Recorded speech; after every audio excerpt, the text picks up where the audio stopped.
Demi terciptanya kajian yang nyaman dan khusyuk, tolong nasihati kami yang datang ke kajian yang masih sibuk dengan handphone kami, yang masih sibuk upload foto di sosial media, yang masih sibuk dengan hal-hal lain hingga tindakan kami mengganggu kekhusyukan beberapa orang yang berniat mendengarkan kajian dengan khusyuk. Tolong Ustadz, demi kebahagiaan setiap kajian.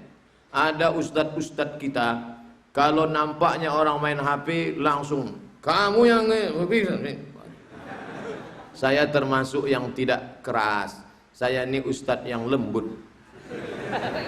Bagi saya zaman edan, mau aja orang ke masjid alhamdulillah. Itu saya agak lunak saya dalam masalah itu. Jadi kalau ada orang mengatakan Ustadz Somad itu ustadz keras, itu tuduhan yang menyakitkan. Tapi saya anjurkan, janganlah asik berfoto aja. Asik berfoto. Tapi masalah foto dari atas foto, dari bawah foto. Kalau perlu beli drone dari atas. Share, bagikan ke kawan-kawan, tunjukkan begini kami mengaji. Allahu Akbar. Jangan disangka orang kami ramai kalau dangdut kayak racun kucing garong saja. Mengaji kami ramai begini, sehingga daerah-daerah lain yang lemah iman, yang tak tahu bagaimana cara buat pengajian, oh begini caranya buat pengajian. Yang selama ini pengurus-pengurus masjid kalau pengumuman, kita bangga karena wakaf masjid sampai hari ini infak sedekah 200 juta. Bukan di situ letak bangganya pengurus masjid. Belikan TV-TV besar macam ini, bisa. Saya pun ganteng pula di TV itu.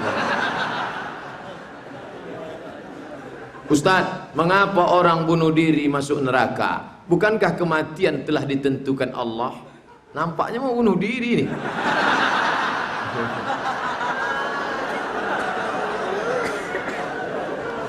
Syekh Muhammad Said Ramadan Al-Buti menulis kitab judulnya Al-Insan Bainal Musayyar wal Mukhayyar. Manusia antara dijalankan dan berjalan sendiri. Manusia antara dipilihkan dan memilih sendiri.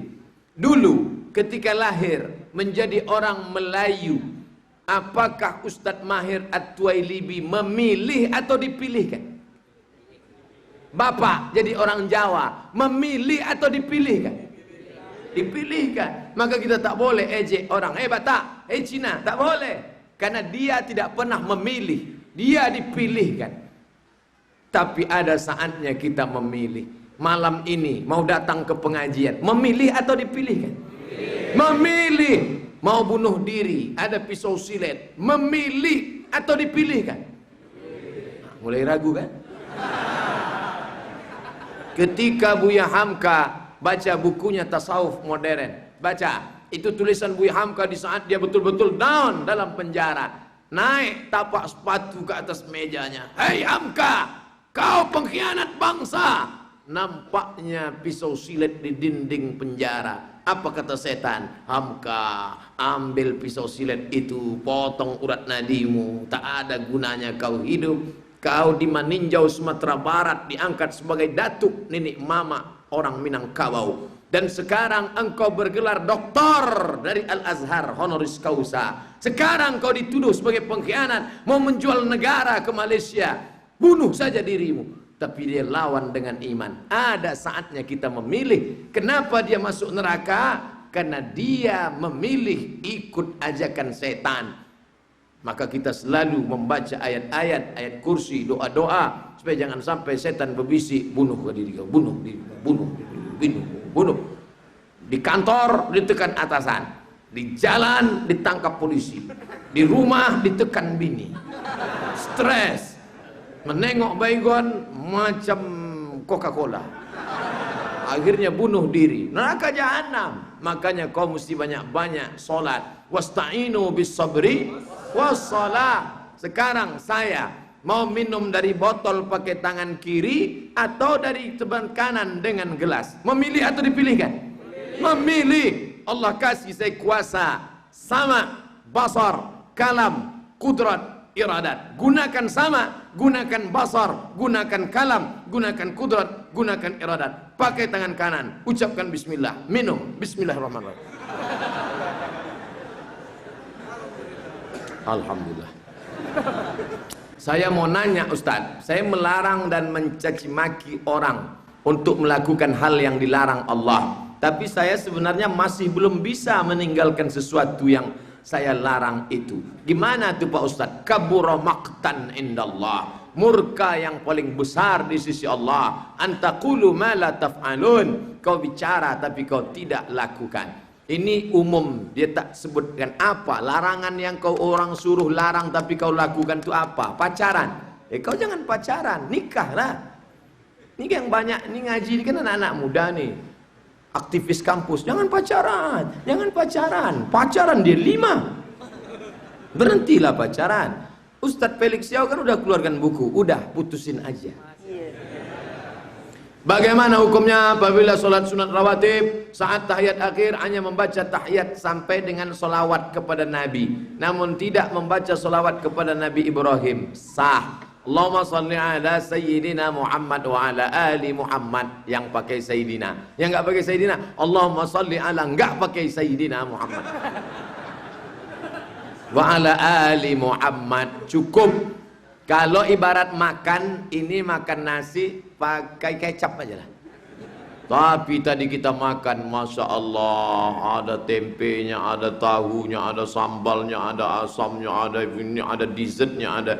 Itu sampai akhir. Allahumma shalli ala sayyidina Muhammad kama shallaita ala Ibrahim wa barik ala Muhammad kama barakta fil alamin innaka Hamidum Majid. Allahumma ighfir li ma qaddamtu wa ma akhartu wa ma asrartu wa ma a'lantu wa ma asraftu wa ma anta a'lamu bihi minni. Antal muqaddim wa antal mu'akhir la ilaha illa subhanaka inni kuntu minadh dhalimin. Allahumma inni a'udzubika min adzabi jahannam wa min adzabil qabri wa min fitnatil mahya wal mamat wa min syarri fitnatil masiihid dajjal. Allahumma inni ala dzikrika wa syukrika wa husni ibadatik. Assalamualaikum warahmatullahi. The best, mantap. Pak Ustadz, yang sangat saya tunggu fatwanya, mohon penjelasan tentang riba. Panjang ini, Pak Ustadz narik napas panjang ini. Almarhum bapak saya dianggap memiliki hutang piutang dengan tetangga saya yang terjadi sekitar tahun 1997 senilai 2.400.000. Yang bersangkutan menagih kepada kami ahli waris beberapa saat setelah bapak saya meninggal. Yang menjadi masalah adalah bersangkutan menginginkan hutang piutang tersebut dilunasi dengan kurs beras sehingga tahun ini menjadi 10 kali lipat hingga menjadi nilai sekitar 21 juta. Dari 2 juta tahun 97 sekarang dia minta menjadi 21 juta. Kami ahli waris keberatan karena itu termasuk riba. Apakah ini riba? Tidak, karena duit kertas mengalami inflasi. Duit 700 perak tahun 90 saya SD itu sebungkus nasi 700 perak. Sekarang 7.000 nasi pakai kuah telur. 7.000 itu. Makanya kalau utang piutang pakailah mata uang Nabi. Mata uang Nabi itu apa? Dinar. Dinar itu apa? Emas. Pakailah harga emas. Kalau harga emas itu emas stabil. Makanya dulu diusulkan oleh Mahathir Muhammad, negara-negara Islam satukan ekonomi pakai emas. Uni Eropa bisa bersatu dalam euro, padahal agamanya beda, bahasanya beda. Inggris, Prancis, Jerman, beda agama, beda bahasa, beda suku, tapi bisa menerapkan 1 euro. Umat Islam sangat bisa, bahasanya satu, bahasa Al-Quran. Tuhannya satu, Allah, kiblatnya satu, Ka'bah, imamnya satu, Muhammad SAW, bisa satu mata uang, yaitu dinar. Oleh sebab itu maka persatuan umat ke depan.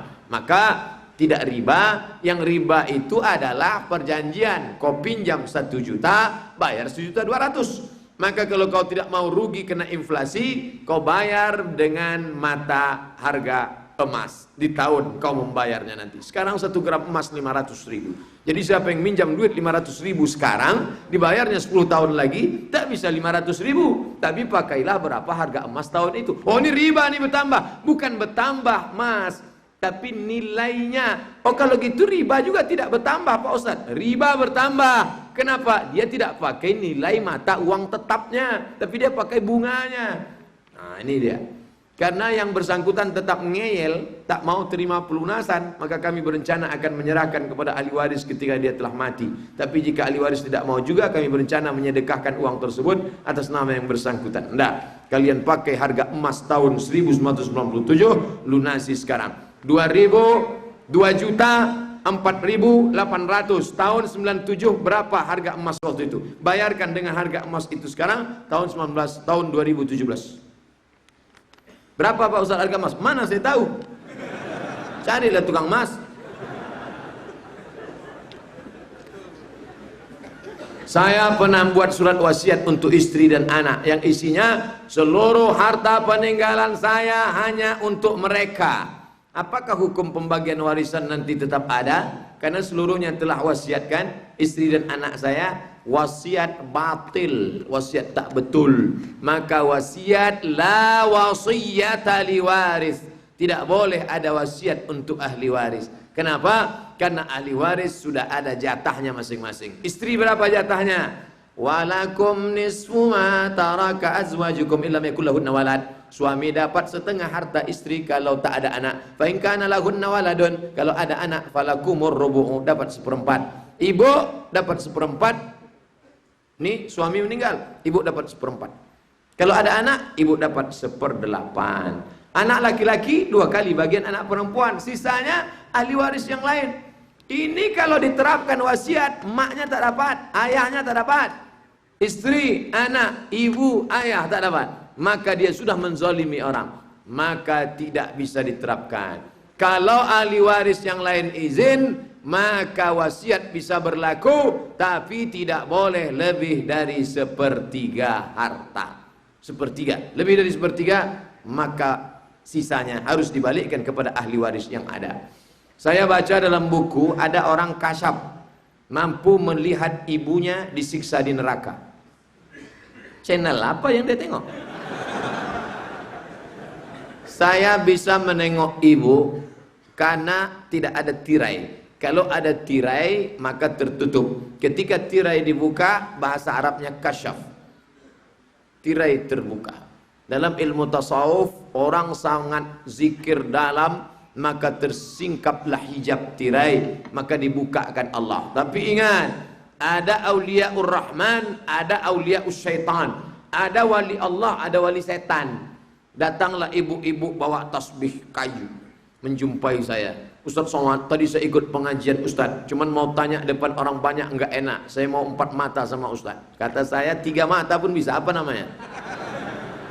Saya bisa melihat yang tak bisa dilihat manusia. Segala yang tersembunyi bisa saya lihat. Gawat ini.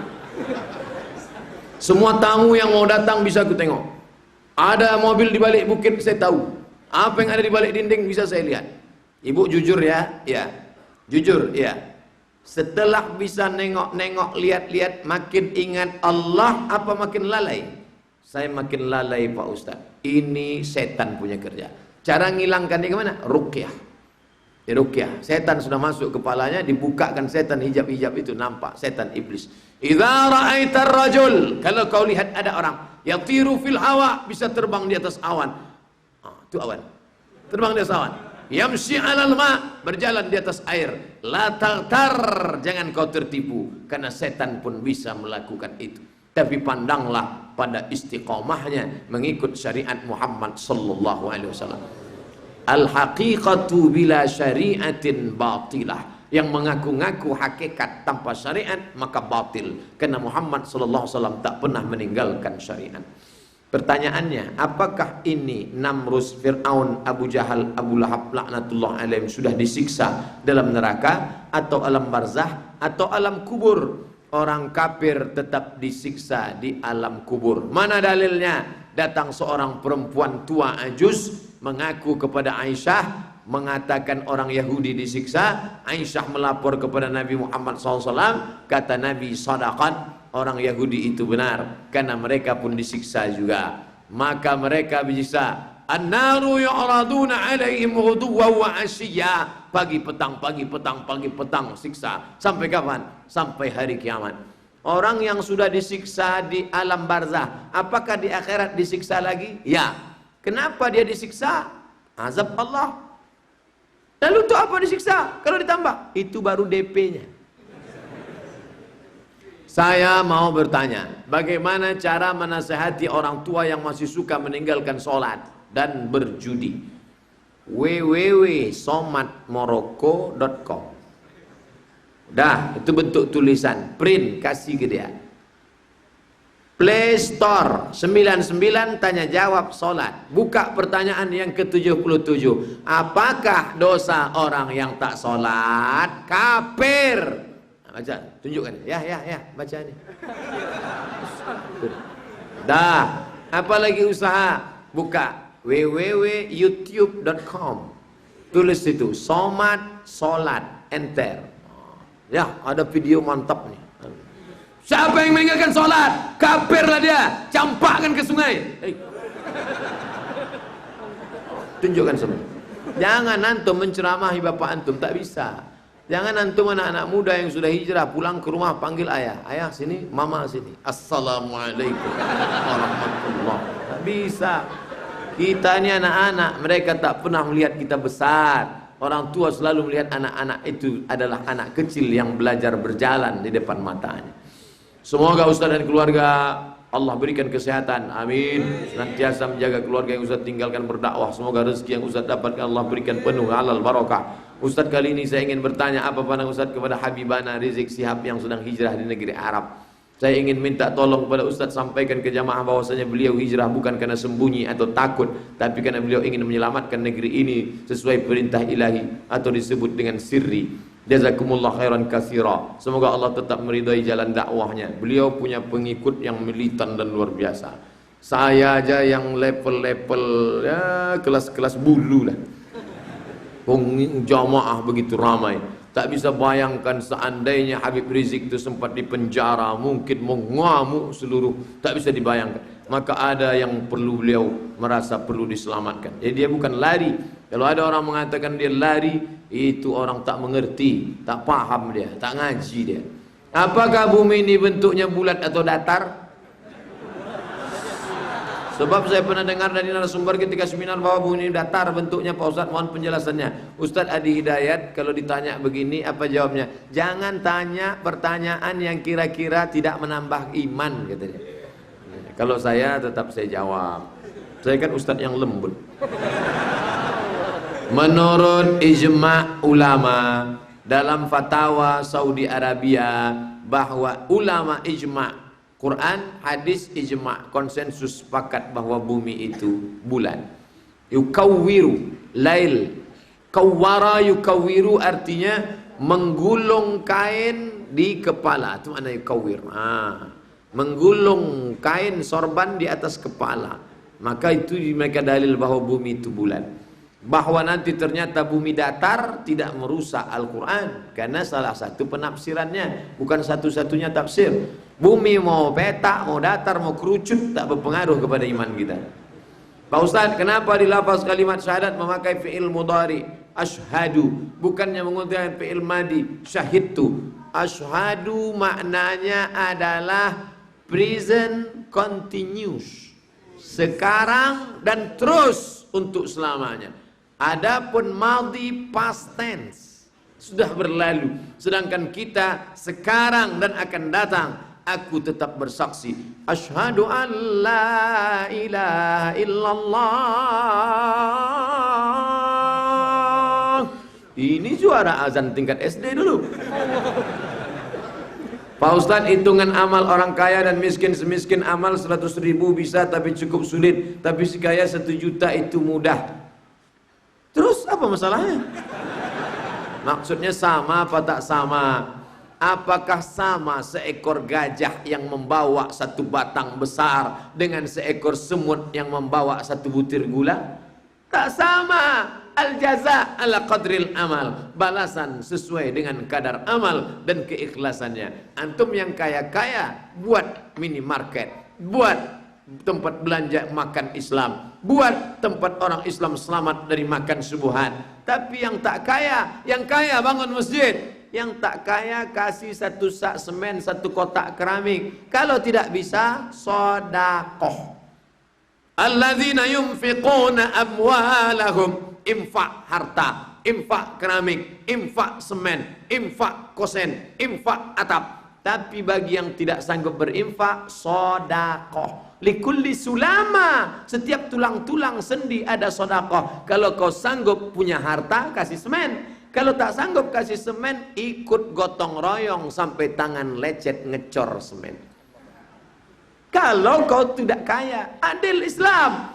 Jangan sudahlah ngasih semen tidak, ngecor semen tidak, masjid sudah siap baru kau datang ke masjid. Ini nampaknya bengkok tiang. Ini orang-orang yang begini cocoknya diantukkan kepalanya gitu ya. Saya mau bertanya Pak Ustadz, di saat saya sedang berdoa setelah sholat di masjid, kemudian orang samping mengajak bersalaman, bagaimana sikap saya? Kalau sebelum sholat tadi dia tidak salaman, selesai sholat baru salaman, namanya mustahab, dianjurkan. Kalau sebelum sholat tadi sudah salaman, selesai sholat salaman lagi, mubah. Kalau sebelum sholat belum salaman, selesai sholat baru salaman, mustahab. Begitu kata Imam An-Nawawi. Yang nggak boleh sedang sholat salaman. Allahu Akbar. Sehat Ustaz.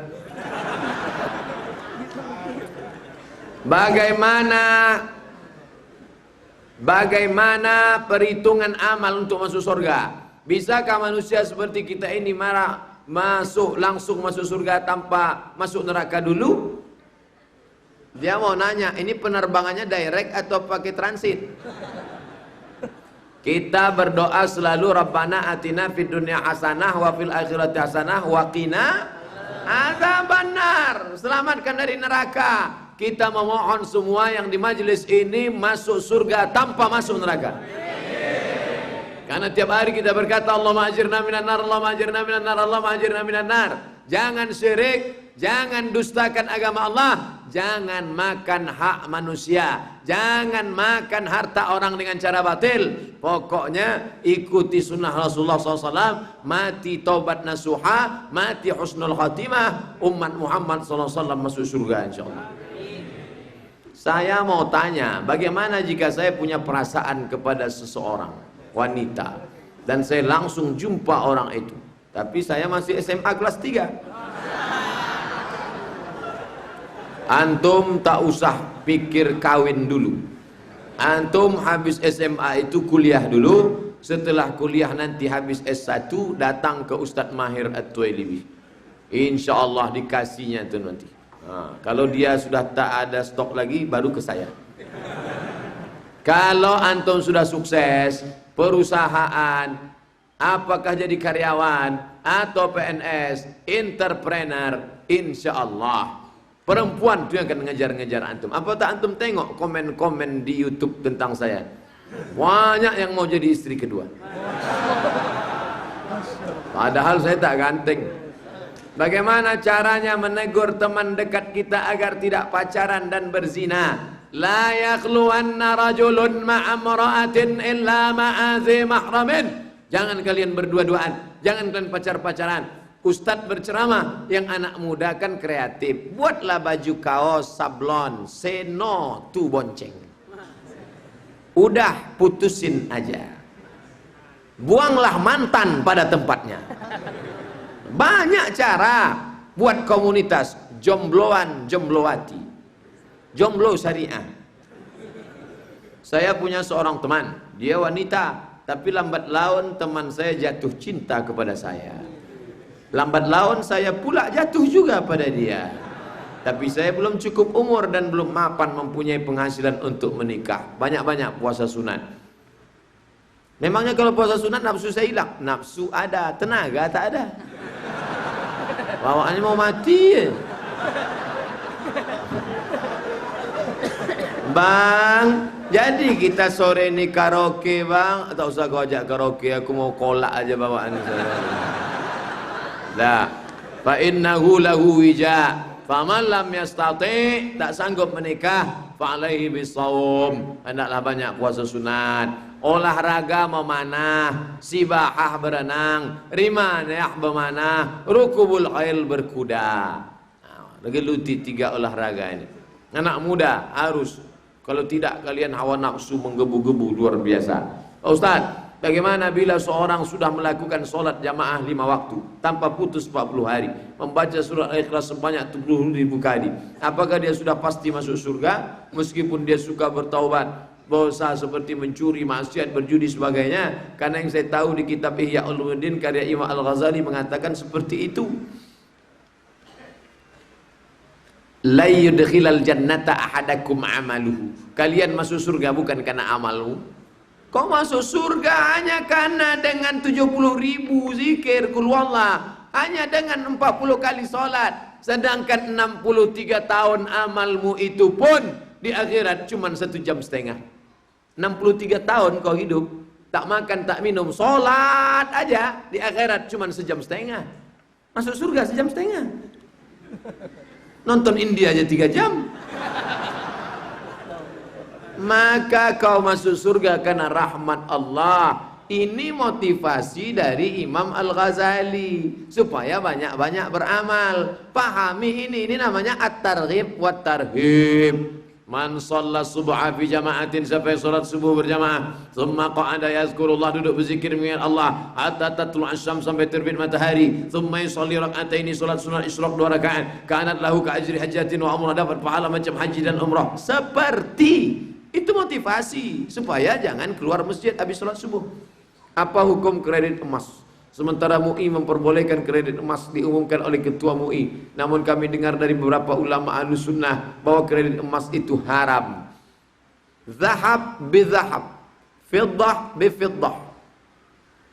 Emas dengan emas, perak dengan perak, gandum dengan gandum, gandum yang sudah lepas kulit dengan lepas kulit, syair bi syair yang sebelum lepas kulit, malh, garam dengan garam, maka dia riba. Kecuali yadan biadin, kecuali langsung cash. Adapun dengan tenggat waktu maka riba. Emas harus cash. Makanya ketika ditanya ke ulama Saudi Arabia, bagaimana dengan jual beli rupiah ke dolar, rupiah ke rial? Kalau langsung cash maka dia tidak riba. Uang dengan uang. Nah, ini emas zaman Nabi itu mata uang. Tak ada uang kertas. Uang kertas itu ada setelah Presiden Amerika menetapkan membuat duit kertas sebanyak emas yang ada di negeri itu. Duit kertas itu sebagai wakil emas. Maka ada zakat duit. Mana ada zakat duit? Zaman Nabi tak ada duit. Zakat emas, senilai emas. Di zaman ini kami hidup zaman modern, penuh huru hara. Luar biasanya ketika daerah kami para pemimpin RT RW 17 Agustus tasyakuran malamnya, esoknya dangdutan dengan banyak demikian. Bagaimana sikap kami Pak Ustaz? Kira-kira kalau sudah sebanyak ini orang pengajian di daerah itu, masih ada tak keong racun kucing garong? Tidak akan ada. Ini kita banyak-banyakan aja. Kalau banyak yang ngaji, pasti dibuatnya pengajian tabligh akbar. Malam tabligh akbar syukuran Agustusan. Tak akan ada dangdut. Tapi kalau banyak yang dangdut, yang ngaji pula dikatakan ekstrim. Ini kan banyak-banyakan, maka perbanyaklah air bah ini. Banyakkan air ini. Kalau sudah air ini banyak melimpah, maka sampah-sampah itu akan tercampak dengan sendirinya. Akan tercampak sampah-sampah dangdut, keyboard tunggal segala macam itu. Perbanyak ngaji, perbanyak ngaji. Banyakkan, ramaikan jamaah. Heran sekarang orang barat. Sudah kurusak umat Islam ini dengan Twitter, BBM, WhatsApp. Malah mereka makin ramai pula ngaji. Apa itu syariat, tarekat, hakikat, makrifat? Panjang penjelasannya. Tapi yang jelas digambarkan oleh Syekh Bahauddin An-Naqsyabandi seperti orang mencari dalam kerang ada mutiara. Bagaimana cara mendapatkan mutiara? Harus naik sampan. Sampannya syariat.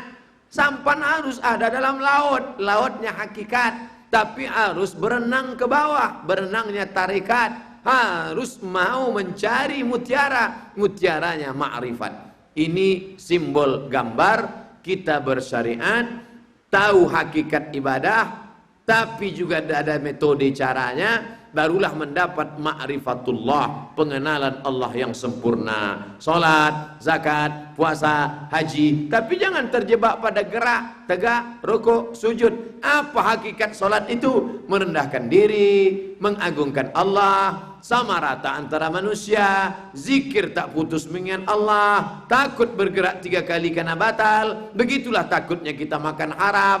Hakikatnya ada. Caranya, metodenya belajar kepada guru. Man la syaikha lahu, siapa yang tak berguru, fasyaitanu syaihuhu. Lalu kemudian Allah menurunkan, huwallazi anzala sakinata fi qulubil mu'minin. Dialah yang menurunkan ma'rifah itu. Ditanya kepada Al-Ghazali setelah 11 tahun di Zawiyah Damaskus, Ghazali, apa ma'rifah itu Ghazali? Apa kata Imam Ghazali? Nurun yaqdhifullah fi qalbi abdi. Cahaya yang ditembakkan Allah ke hati seorang hamba. Itulah yang selalu kita minta. Allahumma ja'al fi qalbi nura, wa fi sam'i nura, wa fi basari nura. Kenapa kita bisa menengok ini hak, ini batil, ini bengkok, ini lurus? Bukan karena biji mata. Innaha la ta'mal absaru walakin ta'mal qulubul lati fis sudur. Yang buta bukan biji mata, yang buta adalah hati. Itu pesan Bang Roma. Ustadz Somad yang ganteng, fitnah ini. Mau membuli saya ini.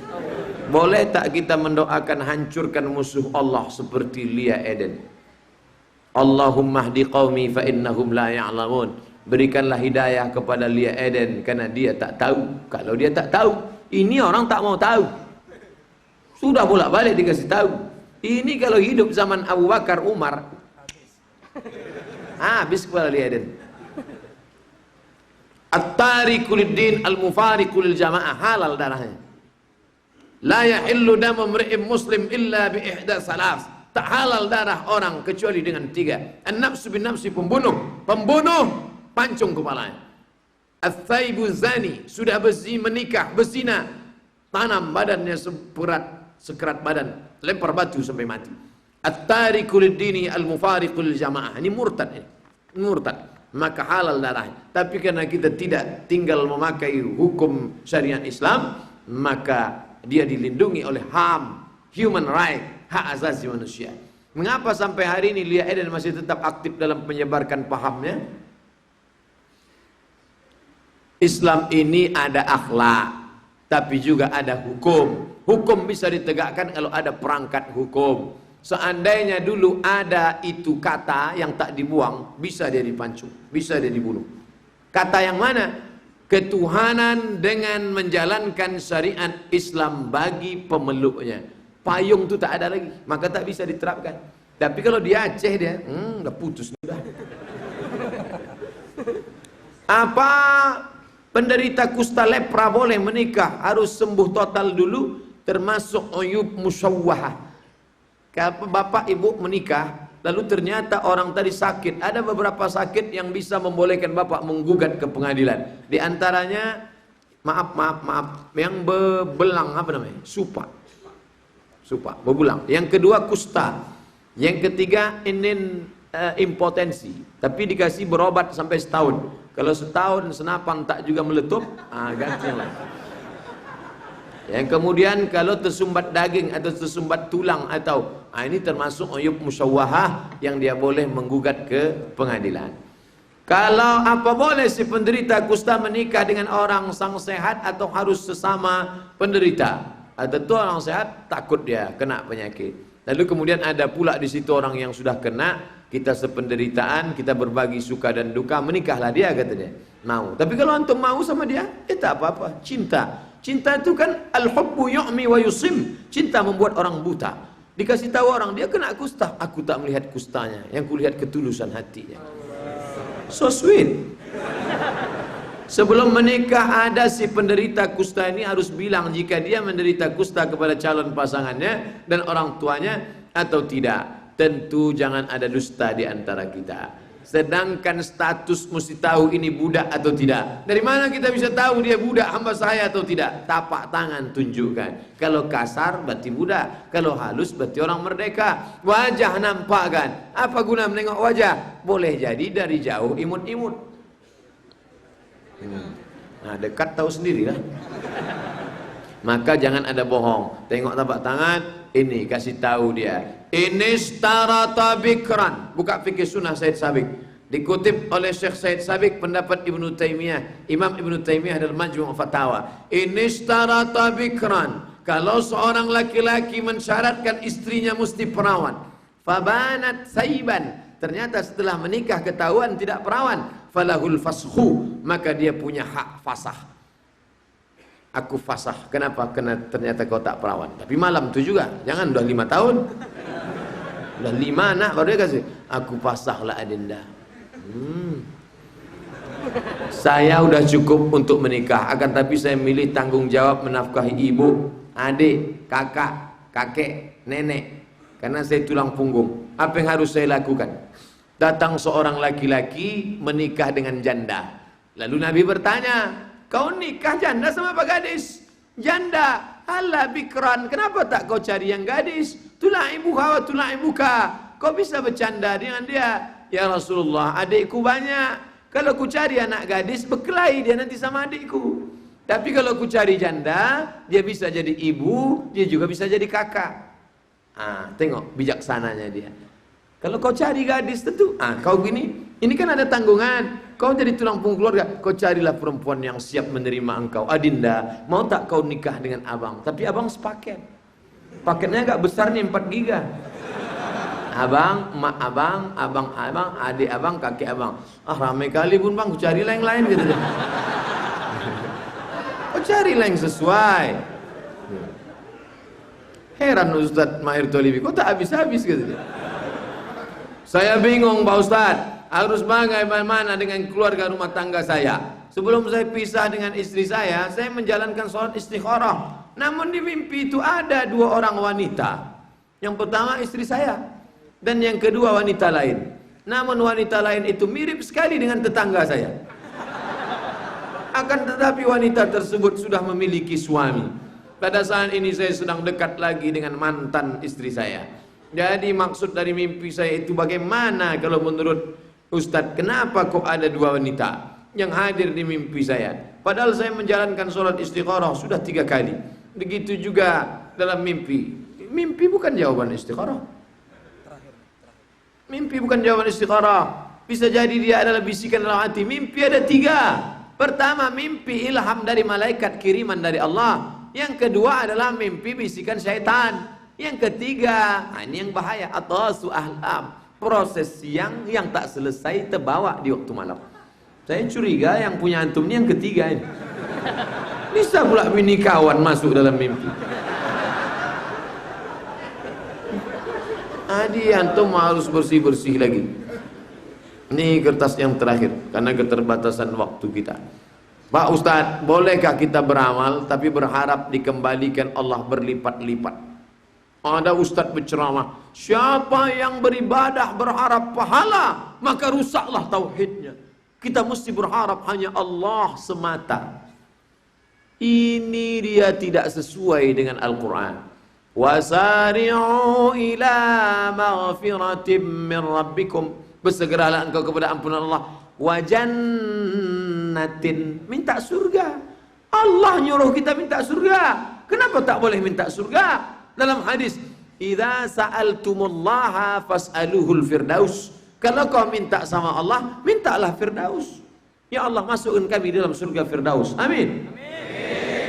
Mana orang beribadah minta surga? Boleh. Kalau saya minta berlipat ganda, aku bersedekah 1 juta, minta 700 juta. Ya boleh. Mana dalilnya? Kama salih habbah, 1 biji, ambatat 7 sanabil, tumbuh 7 cabang. Wa fi kulli sumbulatin mi'atu habbah, dalam 1 bulir ada 100. Wallahu yudha'ifu liman yasha. Allah lipat gandakan sesuai kehendaknya. Maka masih dipayungi dalil Quran dan Sunnah. Ada jamaah kita yang ngaku ke saya, Ustadz, zakat saya keluarkan setahun 25 juta. 25 juta setahun, berarti 25% dari 1 M. Berarti Bapak setahun dapat 1 M? Enggak, saya cuma dapat 300. Oh, Bapak salah hitung. Kalau 100 juta itu 2,5 juta. Kalau 300 juta berarti 7,5 juta. Kenapa dikeluarkan 25 juta? Saya mau mancing Pak Ustaz. Saya pancing 25 supaya Allah keluarkan 1 M. Mantap. Tapi sayangnya cuma 1 lah yang model begini. Oleh sebab itu kita beramal, tapi jangan lupa wa ma umiru illa liya'budullaha mukhlishina lahud. Beramallah karena ikhlas, tapi minta surga, tidak merusak keikhlasan. Wallahu a'lam bishawab. Saya kembalikan kepada Al-Mukarram. Terima kasih. Wassalamualaikum warahmatullahi wabarakatuh.